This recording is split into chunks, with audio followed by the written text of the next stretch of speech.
नमस्कार दोस्तों, मैं डॉक्टर मनीष सर अपने चैनल में आपका स्वागत करता हूं।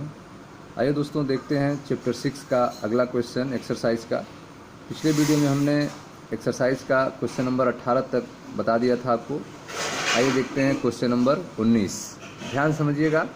क्वेश्चन नंबर 19 कह रहा है कि अभिक्रिया 2A gas plus B gas arrow 2D gas के लिए डेल्टा यू स्टैंडर्ड जो मानक आंतरिक ऊर्जा है -10.5 किलो जूल है तथा डेल्टा एस स्टैंडर्ड जो है वह है -44.1 जूल पर केल्विन।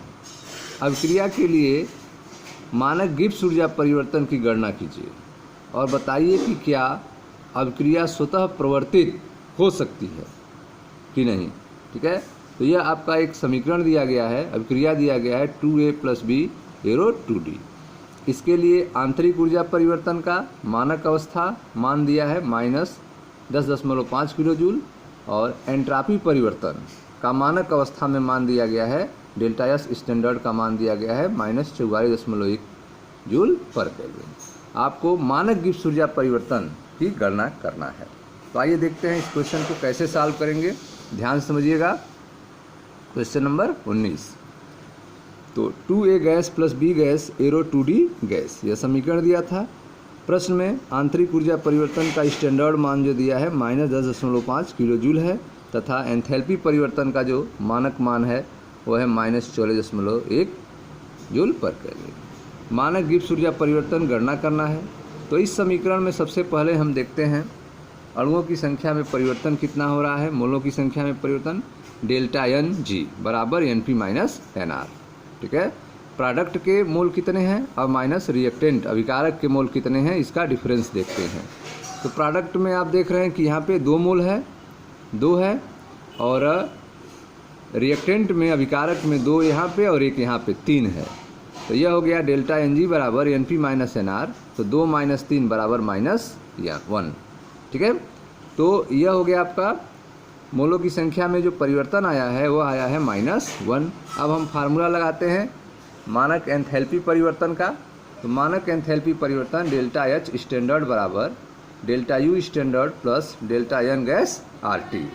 ठीक है, अब मान इसमें रखें। तो स्टूडेंट्स वैल्यू रखते हैं। अब डेल्टा एच बराबर डेल्टा यू स्टैंडर्ड का मान -10.5। तो यहाँ रख दिए मान -10.5। ठीक है, प्लस लिख दिए। डेल्टा एन गैस का मान कितना निकला है -1। तो यहाँ -1 रख दिए इंटू आर का मान 8.314 गुणे 10⁻³ हो गया। टी का मान 298 केल्विन हो गया।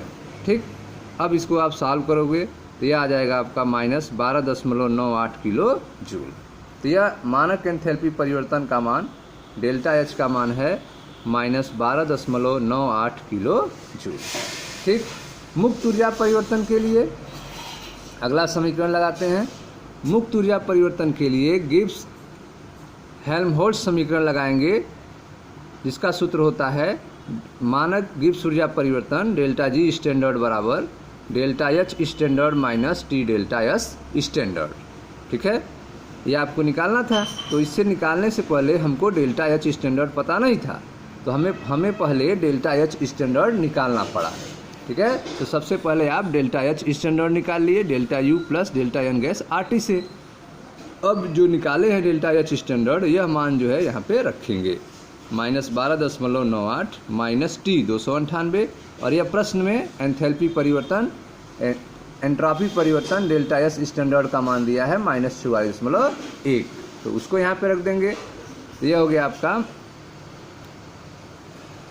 डेल्टा जी स्टैंडर्ड बराबर डेल्टा एच का मान -12.98 और माइनस टी का मान 298 और डेल्टा एस स्टैंडर्ड का मान -44.1 गुणे 10⁻³ यह हो गया। अब इसको आप सॉल्व करोगे तो डेल्टा जी का मान आ जाएगा 0.162 किलो जूल।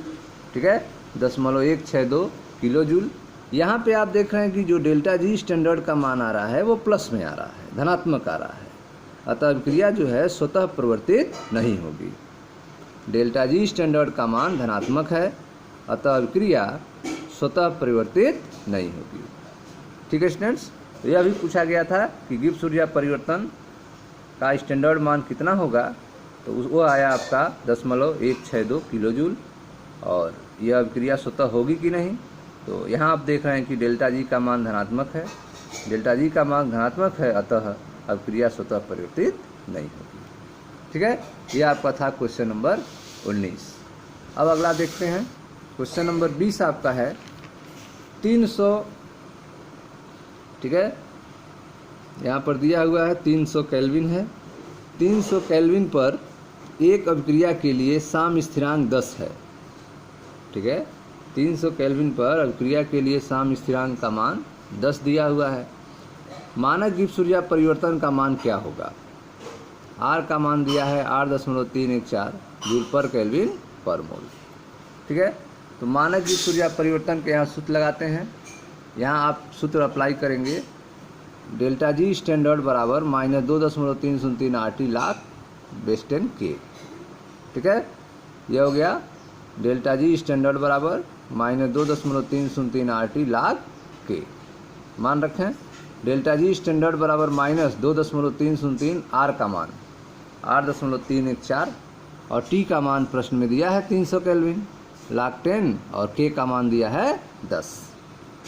ठीक, लाख 10 10 का मान 1 हो जाएगा, 300 8.314 और यह -2.303 सबको मल्टीप्लाई कर देंगे, यह आ जाएगा डेल्टा जी स्टैंडर्ड का मान -57। ठीक है, -57 5724.1। ठीक है, इसको जूल में, इसको किलो में चेंज करेंगे तो 1000 से भाग देंगे, 0.3 अंक आगे आ जाएगा। यह हो जाएगा मानक गिब्स ऊर्जा परिवर्तन बराबर -5.744 किलो जूल। ठीक है, -5.744 किलो जूल, यह होगा मानक गिब्स ऊर्जा परिवर्तन डेल्टा जी स्टैंडर्ड का मान। ठीक है, अगला देखते हैं, क्वेश्चन नंबर 21 है आपका, निम्नलिखित अभिक्रियाओं के आधार पर NO गैस के ऊष्मागतिकीय स्थायित्व की टिप्पणी कीजिए। यह अभिक्रिया दिया हुआ है 1/2 N2 gas plus half O2 gas arrow NO gas. ठीक है, डेल्टा H एंथैल्पी परिवर्तन यहाँ पे दिया हुआ है रिएक्शन के लिए 90 किलो जूल पर मोल है। NO gas plus half O2 gas arrow NO2 gas, इसके लिए भी अभिक्रिया के लिए एंथैल्पी परिवर्तन मानक रूप में दिया हुआ है -74 किलो जूल पर मोल है। आपको बताना है NO गैस के ऊष्मागतिकीय अस्थायित्व के बारे में। देखें ध्यान से, जो सूचनाएं दी गई थी उसको हमने लिख दिया है। Half N2 gas plus half O2 gas arrow NO gas, इसके लिए अभिक्रिया का एंथैल्पी परिवर्तन रिएक्शन का यहाँ पे, और इस अभिक्रिया के लिए एंथैल्पी परिवर्तन स्टैंडर्ड रिएक्शन के लिए यहाँ पे।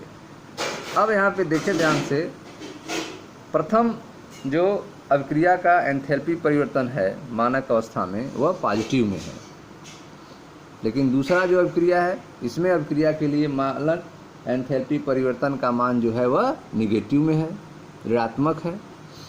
ठीक है, अतः स्पष्ट है कि प्रथम अभिक्रिया ऊष्मा अवशोषित होती है।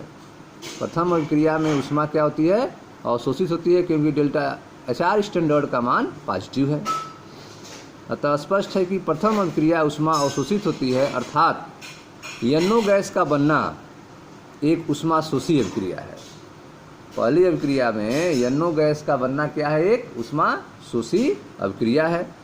अतः NO गैस का ऊर्जा अंश अधिक होने के कारण यह अस्थायी है। ठीक है, NO गैस का ऊर्जा अंश अधिक होने के कारण यह क्या होगा? अस्थायी होगा। यह जो है पहला समीकरण वाला NO गैस। ठीक है, दूसरे वाले में देखते हैं, द्वितीय अभिक्रिया में ऊर्जा निर्मुक्त होती है। डेल्टा HR रिएक्शन का मान आप देख रहे हैं माइनस में है। द्वितीय अभिक्रिया में ऊर्जा निर्मुक्त होती है, अर्थात जो आपका NO2 बन रहा है, NO2 का बनना एक ऊष्माक्षेपी अभिक्रिया है। NO2 का बनना एक ऊष्माक्षेपी अभिक्रिया है। अतः NO2 गैस का ऊर्जा अंश कम होने के कारण, NO2 गैस का ऊर्जा अंश कम होने के कारण यह अधिक अस्थायी होगा। स्पष्ट है कि अस्थायी NO का परिवर्तन स्थायी NO2 में होता है। ठीक है, तो यहाँ पर जो NO गैस बनेगा वो अस्थायी होगा, जबकि जो NO2 गैस है वह क्या है, अस्थाई है। तो स्पष्ट है कि अस्थाई NO गैस का परिवर्तन NO2 गैस में होता है। यह हमें जानकारी कैसे मिली? अभिक्रिया के मानक एंथैल्पी परिवर्तन के मान के आधार पर हमने यह जाना, क्योंकि पहले अभिक्रिया में जब NO का फॉर्मेशन हो रहा है तो डेल्टा HR रिएक्शन स्टैंडर्ड का जो परिवर्तन आ रहा है वो पॉजिटिव आ रहा है, और दूसरे अभिक्रिया में जब NO2 का फॉर्मेशन हो रहा है तो इसमें डेल्टा HR स्टैंडर्ड का नेगेटिव मान आ रहा है। इन मान को देखते हुए हम स्पष्ट रूप से कह सकते हैं कि प्रथम अभिक्रिया जो है ऊष्मा अवशोषित हो रही है, क्योंकि पॉजिटिव मान है। प्रथम अभिक्रिया ऊष्मा अवशोषित हो रही है, अर्थात NO गैस का बनना एक ऊष्मा ऊष्मा शोषी अभिक्रिया है। अतः NO गैस का ऊर्जा अंश अधिक होने के कारण यह अस्थायी है।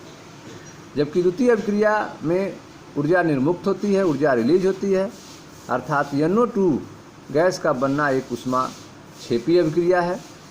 अतः NO2 का ऊर्जा अंश कम होने के कारण यह अधिक अस्थायी होता है। ठीक है, स्पष्ट है कि अस्थायी NO गैस का परिवर्तन अस्थायी NO2 गैस में होता है। अब देखते हैं अगला question number 23, question number 22। Question number 22 कह रहा है, जब 1 मोल H2O लिक्विड को मानक परिस्थिति में विरचित किया जाता है। ठीक है, 1 मोल जल है, वाटर है, H2O है, इसको मानक परिस्थिति में जब इसको विरचित किया जाता है, बनाया जाता है, तब परिवेश में एंट्रापी परिवर्तन की गणना कीजिए। ठीक है, आपको डेल्टा S सराउंडिंग निकालना है। परिवेश में एंट्रापी परिवर्तन की गणना कीजिए। इसके लिए जो एंथैल्पी परिवर्तन है फॉर्मेशन का स्टैंडर्ड रूप में वह दिया है -286 किलोजूल पर मोल। ठीक है, तो आपको यहाँ पे डेल्टा S सराउंडिंग का मान निकालना है।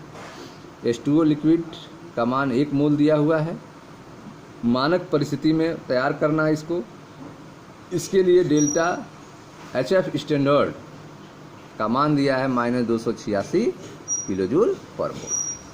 ठीक है, तो देखें ध्यान से, जो सूचनाएं दी गई थी उसको यहाँ पे नोट किया गया है। H2O लिक्विड का निर्माण हो रहा है, डेल्टा HF स्टैंडर्ड का मान -286 किलोजूल पर मोल दिया था। तो H2O के निर्माण में आप देखते हैं कि H2 gas plus half O2 gas बनता है आपका H2O लिक्विड। ठीक है, और डेल्टा H स्टैंडर्ड फॉर्मेशन का मान है -286 किलोजूल पर मोल। तो इस वैल्यू के आधार पर आप देख रहे हैं इसका मान माइनस में है।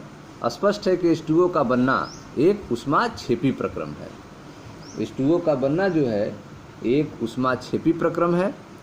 1 मोल H2O के बनने के में 286 किलोजूल ऊर्जा निर्मुक्त होती है।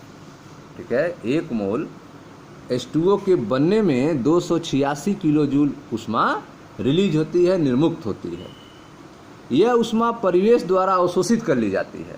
यह ऊष्मा जो है परिवेश के द्वारा अवशोषित कर ली जाती है।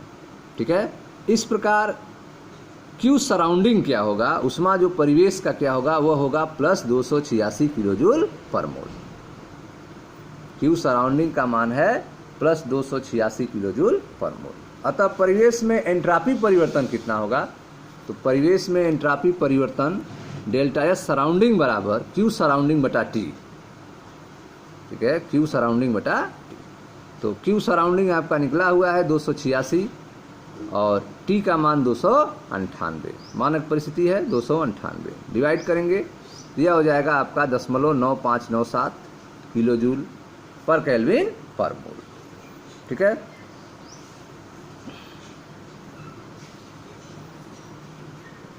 यह हो गया आपका 959.7, ठीक है, जूल पर मोल।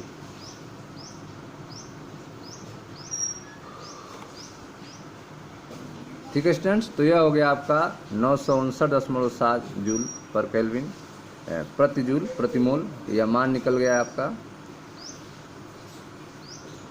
यह आंसर है।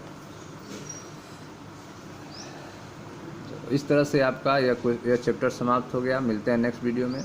Thank you.